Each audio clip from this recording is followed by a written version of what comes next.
everyone, welcome back to my channel. So today I have my usual rundown of this month's new releases that I've managed to get my hands on. We have quite a few to go through and some hotly anticipated ones as well. So I'm going to be letting you know what all these smell like, my first impressions, and as always I will link to where you can get them in the description box all around the world where they're available. And of course I'll also leave the links to where you can get my Perfume Empress and pre-order Aphrodite with 10% off. That will be ending soon.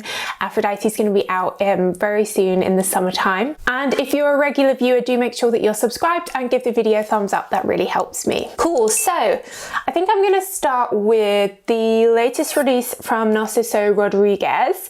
It is their For Her Forever. So if you're not familiar, Narciso Rodriguez For Her has been out for 20 years now, and this edition is to celebrate that 20-year anniversary. The original comes in an eau de toilette and an eau de parfum, and for me they are one of like the best fragrances on the market. The eau de toilette has fantastic lasting power and they are both a really feminine musk scent. The eau de toilette has some osmanthus and the eau de parfum has some rose, and they last really well. They're really good quality perfumes and really good value for money. So there's been lots of excitement about this new Forever version. This version isn't particularly massively different to the original For Her, and I'm not sure if it's a permanent edition or if it's just a limited edition. It smells, I'd say 80-90% the same as the eau de toilette. It just has a slight hint of something slightly fruity from a frangipani flower that you kind of get, especially at first, but as it settles it just smells like this signature Narciso Rodriguez For Her scent. Just like I find at first it's like the eau de toilette, and as it settles it becomes more like the eau de parfum. So I definitely like this, definitely Soki approved. It's probably not really necessary if you already have one of the originals, but it might be a new change if you're looking to get a new one. And if you haven't tried Narciso Rodriguez For Her in any form, I really recommend that you try them because they are great perfumes. So next up we have the latest release from Jean Paul Gaultier in their Scandal range, and this is Scandal Gold. Now this originally came out just in the Middle East, and I thought it was just going to be a limited edition in the Middle East, but it seems to now be rolling out worldwide. It's not widely available yet, but that will probably start happening now. So I'll leave the links to where you can get it. These Scandal perfumes all have these legs as the lid of the fragrance, but this one's quite different to all the predecessors of Scandal, which are all quite sweet, sexy nighttime perfumes. I have an article on the whole range, I'll leave the link below.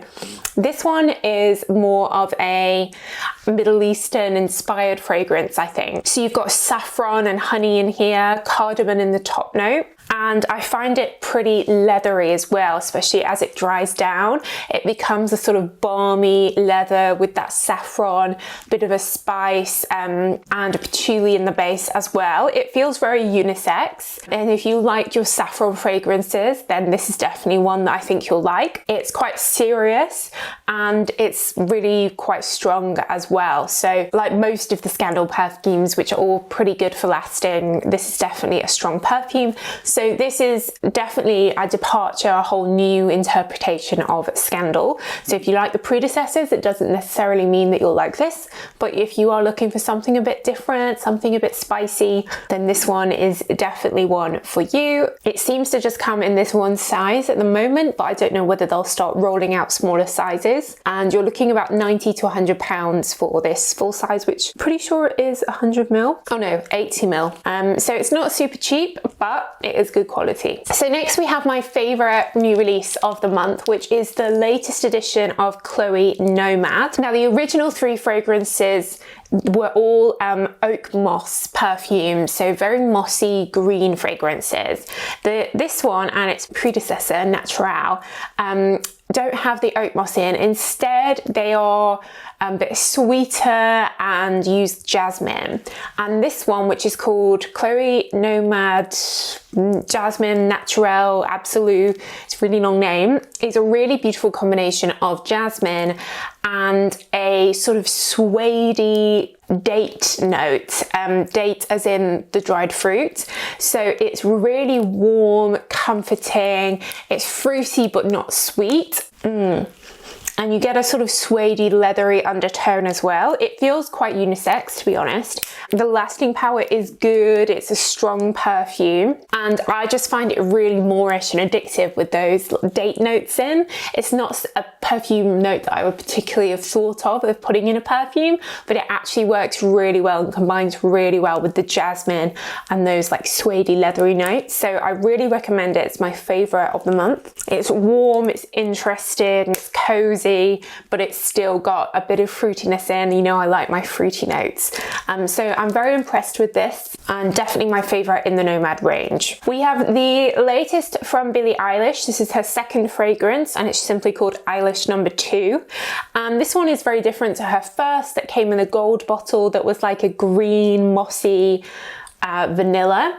This one instead uses like an ebony wood, which is a kind of sweet wood. It feels, again, very unisex. It feels a little bit sweeter, a little bit warmer, and definitely very woody. And I've heard it likened to the scent of just like an ebony wood extract. So for me, this is definitely, again, quite a cozy type feeling. Doesn't feel particularly spring, summer, perhaps more of an evening scent. It is quite affordable. I think it starts around £30, and I definitely prefer it to the original. I think it's more different. It's more interesting. There are so many vanilla perfumes out there, whereas ebony is not something you see very much, especially not in more affordable celebrity fragrances. So I think this is an improvement on her predecessor. And if you like your woody perfumes, then this could be a really affordable way of getting that sort of woody, cozy type note. So this one, Eilish No. 2, is Soki approved. The first one is not. Next up, we have the latest from Issey Miyake, and this is in their Lauder Issey range, and it is a peony take on the original Lauder Issey. Again, if you're not familiar with original Lauder Issey, it's a little bit like Narciso Rodriguez for her in that it's just an amazingly good lasting scent, really good quality.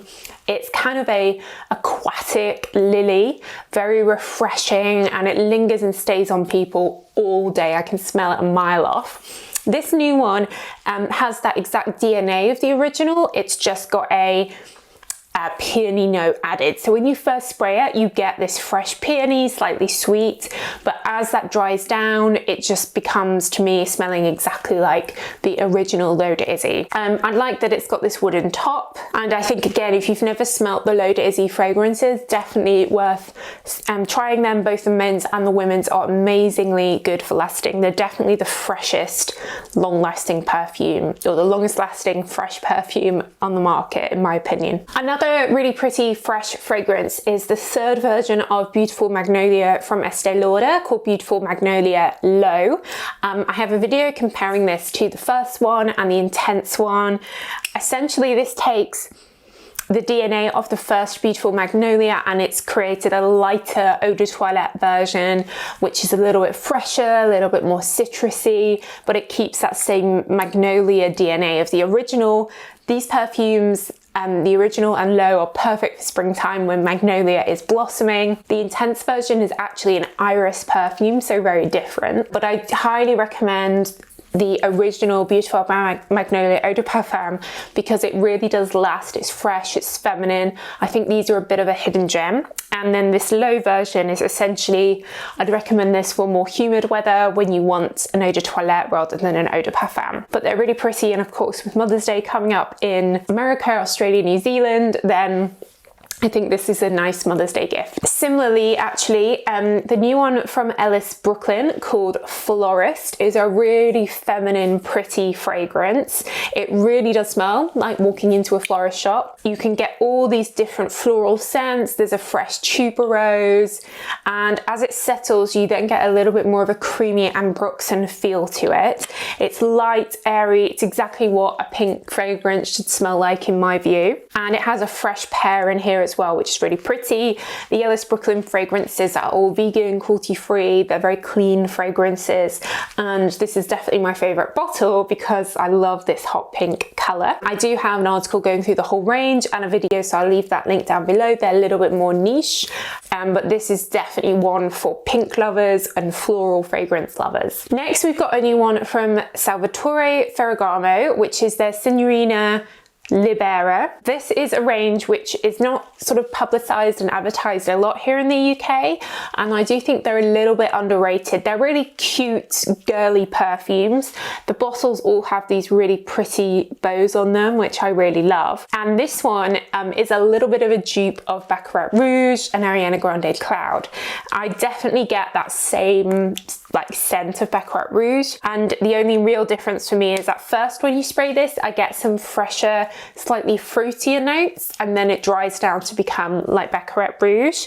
Now this is much cheaper than Baccarat Rouge, so if you do like that scent but you don't want to pay the price tag of Baccarat Rouge, or you like Cloud, but Cloud goes straight into those deeper coconut and musky vanilla scents, this one is better for spring summer, I think, because you're getting that freshness and then the dry down as well. And obviously the bottle is super cute as well, so I do recommend checking these out. There are a few different versions. They're all quite feminine, cute, pretty scents, but again, they're quite cute gifts, I think. And then lastly, we do have a new one for men from Givenchy, which I thought I'd include because Givenchy kindly sent me this.